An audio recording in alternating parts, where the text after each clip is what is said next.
Hello मेरे प्यारे बच्चों, आज हम लोग क्लास 10 साइंस का दो महत्वपूर्ण टॉपिक के बारे में पढ़ने वाले हैं। ठीक है, जिसमें पहला का नाम है परिवर्तन और दूसरा का नाम है रासायनिक अभिक्रिया। ठीक है, रासायनिक अभिक्रिया तभी समझ में आएगा जब सबसे पहले हम परिवर्तन के बारे में समझेंगे।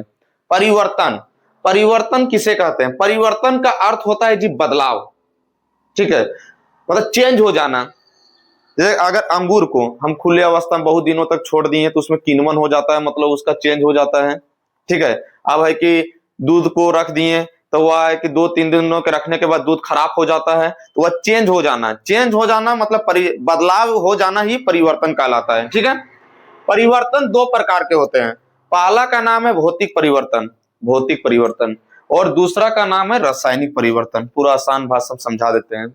भौतिक परिवर्तन में जी इसमें पदार्थ नया पदार्थ का निर्माण नहीं करता है जी, हम पहले पढ़ा चुके हैं। और रासायनिक परिवर्तन में इसमें पदार्थ नया पदार्थ का निर्माण करता है जी। ठीक है, जैसे देखो अगर जल है, ठीक है, जल से हम उसको बर्फ बना दिए तो नया पदार्थ बन गया ना, लेकिन हम दोबारा फिर उसको नया जल में वापस ला सकते हैं।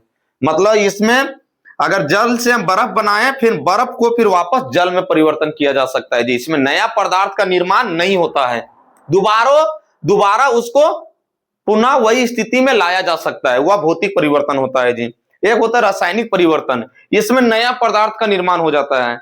जैसे लकड़ी का जलना, लकड़ी है, लकड़ी को हम लोग जला दिए तो वह किसमें परिवर्तित हो गया?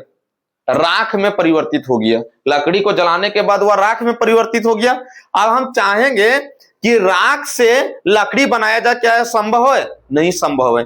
ठीक है, मतलब इसमें नया पदार्थ एक बार बन गया तो उसको दोबारा चाहेंगे कि मूल अवस्था में लाया जाए तो वह आना संभव नहीं है। इससे यह समझ में आ गया कि भौतिक परिवर्तन में जी पुनः वापस लाया जा सकता है, नया पदार्थ का निर्माण नहीं होता है। रासायनिक परिवर्तन में पुनः वापस नहीं लाया जा सकता है और इसमें नया पदार्थ का निर्माण होता है।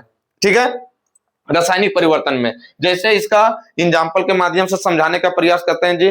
दूध से दही बन जाना, दूध है जी, दूध से दही बन गया तो दूध से दही, तो दही एक नया पदार्थ हो गया। हम चाहेंगे कि दही से फिर दूध बन जाए, या संभव है? नहीं संभव है जी, तो वह रासायनिक परिवर्तन हो गया। आया समझ में? अब इसमें कि भींगे कपड़ों का सूखना, कपड़ा भींगा हुआ है, ठीक है, मतलब कपड़ा था सूखा हुआ था, उसको भिंगो दिए, फिर अगर धूप में रख देंगे फिर वह सूख जाएगा, कपड़ा फिर वही मूल अवस्था में आ जाएगा, तो वह भौतिक परिवर्तन हो जाएगा। ठीक है, अब चलते हैं रासायनिक अभिक्रिया किसे कहते हैं। तो एक शब्द में इसका आंसर हम लोग बोल सकते हैं जी, रासायनिक परिवर्तन को ही रासायनिक अभिक्रिया कहते हैं। रासायनिक परिवर्तन को ही रासायनिक अभिक्रिया कहते हैं जी, क्योंकि रासायनिक अभिक्रिया में जी अवस्था में चेंज होता है, रंग में चेंज होता है, ये सभी चीजों में चेंज होता है। तो उसी तरह तो रासायनिक परिवर्तन में भी चेंज होता है। रासायनिक परिवर्तन में नया पदार्थ बनता है, इसमें भी नया पदार्थ बनता है, इसमें भी रंग में चेंज होता है, इसमें भी रंग में चेंज होता है, इसमें भी अवस्था में चेंज होता है, इसमें भी अवस्था में चेंज होता है। ठीक है, तो एक शब्द में हम लोग बोल सकते हैं कि रासायनिक परिवर्तन को जी रासायनिक अभिक्रिया कहते हैं। आगे समझ में?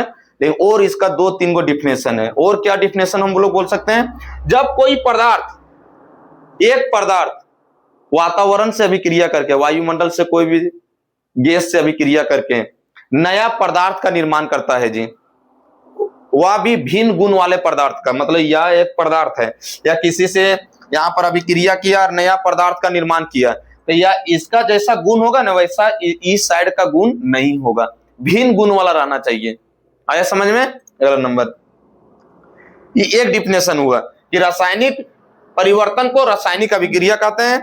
दूसरा डिफिनेशन, जब कोई एक पदार्थ वातावरण से अभिक्रिया करके नया पदार्थ का निर्माण करता है, वह भी भिन्न गुण वाले पदार्थ का निर्माण करता है जी, उसे रासायनिक अभिक्रिया कहते हैं।